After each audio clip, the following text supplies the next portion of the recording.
Have you ever wondered if ancient monsters from prehistoric times could still lurk in the depths of remote lakes, hidden from modern science? In the frozen wilds of Soviet Yakutia, a 1953 expedition stumbled upon evidence that challenged everything we know about extinct creatures. And now we have a declassified field report proving that campfire stories are real, and the ancient beasts still inhabit remote corners of our planet.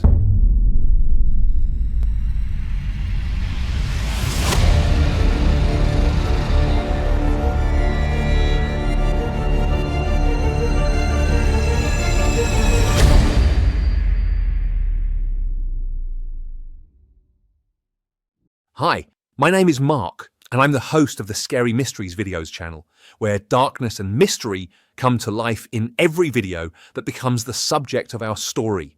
Well, we're back on air, and for those joining us for the first time, let me remind you that in the previous episode, we had one of our best internet researchers, Leo Kaufman, as a guest.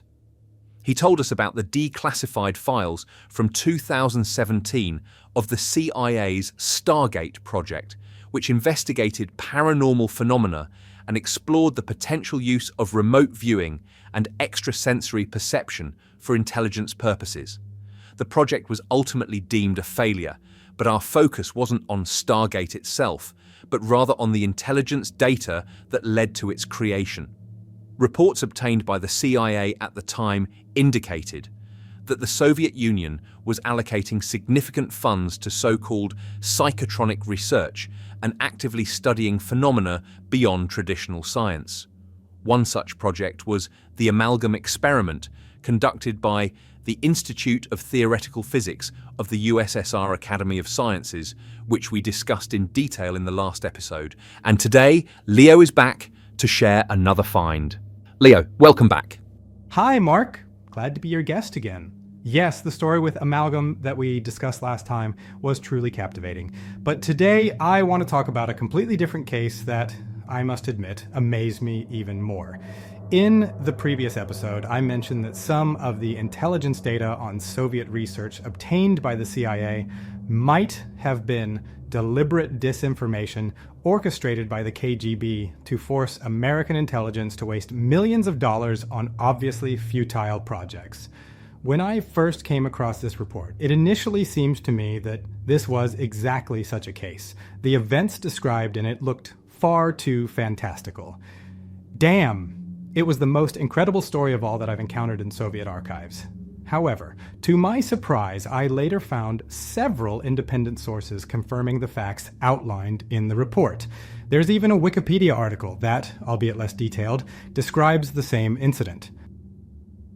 Sounds like you've brought us a real sensation. What's the story? It's about Lake Labynkyr in Yakutia, a name I admit that isn't the easiest to pronounce, so I'll try to mention it as little as possible. According to local legends, a huge creature lived in this lake, which they called the Labynkyr Devil. From the descriptions, it's a large, dark gray being that, as the legends claim, never leaves the water body. However, despite this, the devil is considered extremely aggressive and, according to beliefs, attacks people and animals who dare to enter the lake's water. And how did this local legend end up in the secret files that the CIA was studying? The story began with a scientific expedition in 1953 whose official goal was to study the lake's fish resources and assess the prospects for its industrial development. The expedition was led by geologist Viktor Ilyich Tverdoklebov. The group included hydrobiologist and deep-water fauna specialist Anna Polyakova, as well as a local fisherman guide named Aliams.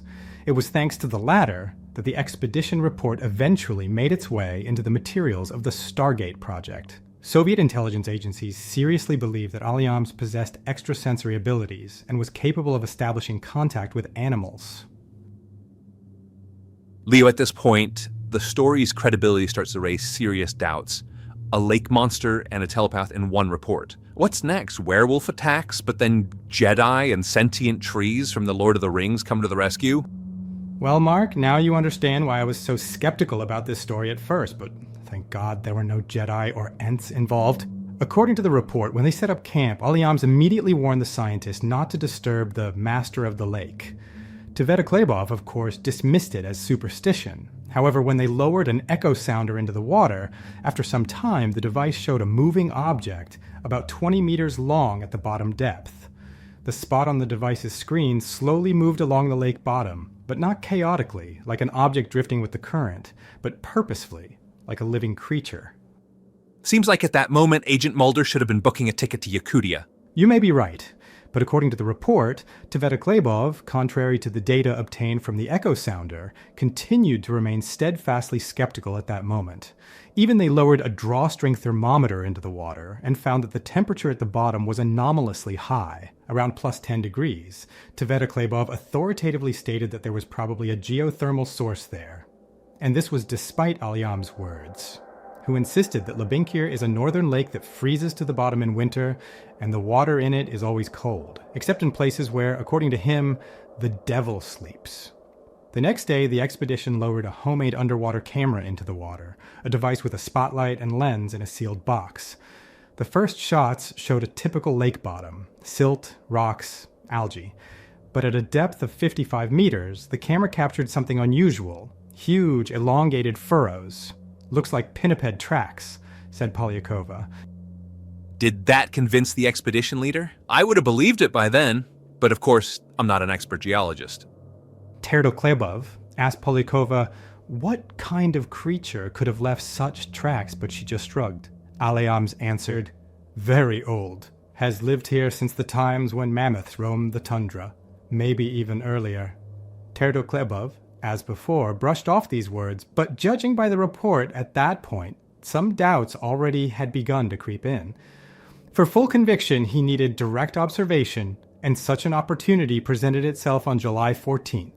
In the morning, the echo sounders showed that the object had risen to a depth of 30 meters and started moving faster, purposefully approaching the expedition's boat. At 3:30 p.m., the encounter occurred. Tvetoklebov was lowering a bathysphere for observation when the echo sounder detected two large objects, one stationary at the bottom, the other rapidly ascending to the surface. There are two of them, Polyakova said quietly. A minute later, the water near the boat began to churn. Bubbles appeared, the water temperature rose sharply, and then a creature emerged from the depths. In the report, Tvetoklebov described it as follows. The object swam close. It was something alive. A dark gray mass slightly rose above the water.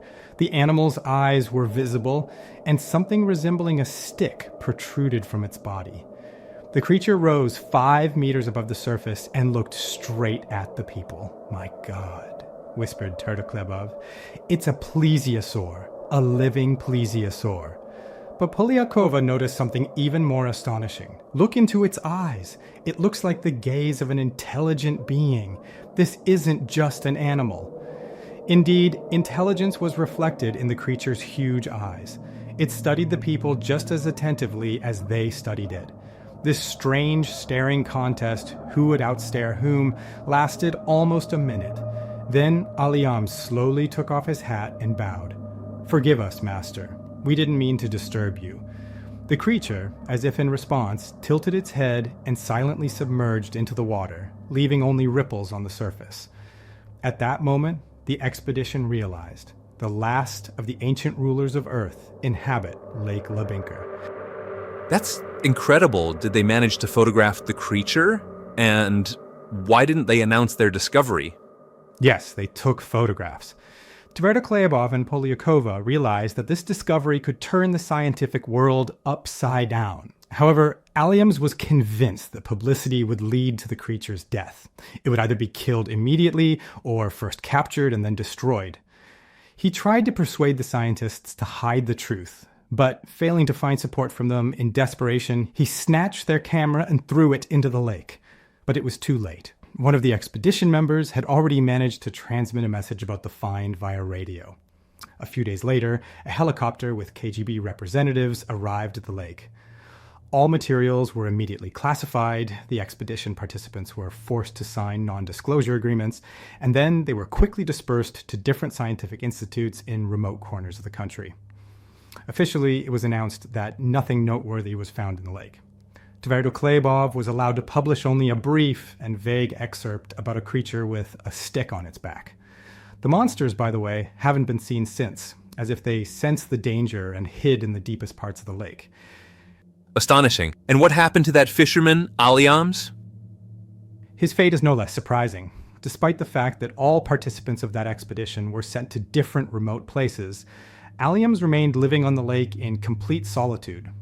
Perhaps his unusual abilities, which we mentioned earlier, really played a role, and he managed to convince the KGB officers to leave him in peace. Aliams became a kind of guardian of this place.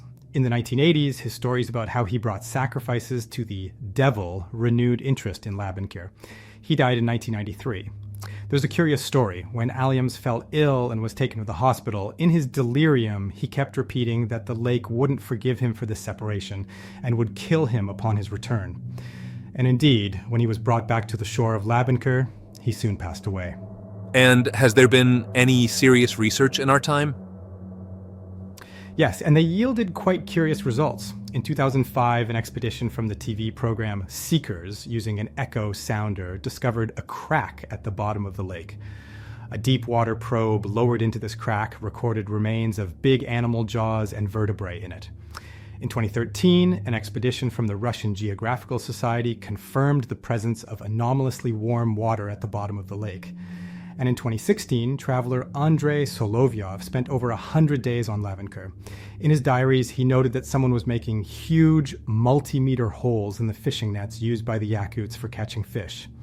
Additionally, he recorded the account of a helicopter pilot who claimed to have seen a reptile about 10 meters long from the air.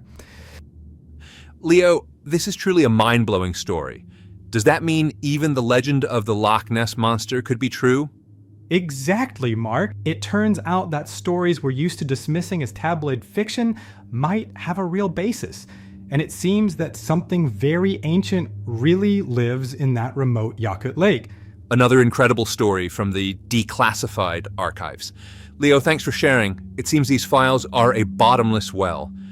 That's for sure. And I keep digging. We'll be eagerly awaiting your new finds. And that's all for today. Thanks for being with us. Subscribe to the channel so you don't miss the continuation of our investigations. See you soon. Bye. All the best. Subscribe to Scary Mysteries videos right now. Immerse yourself in the unknown and become part of the revelation.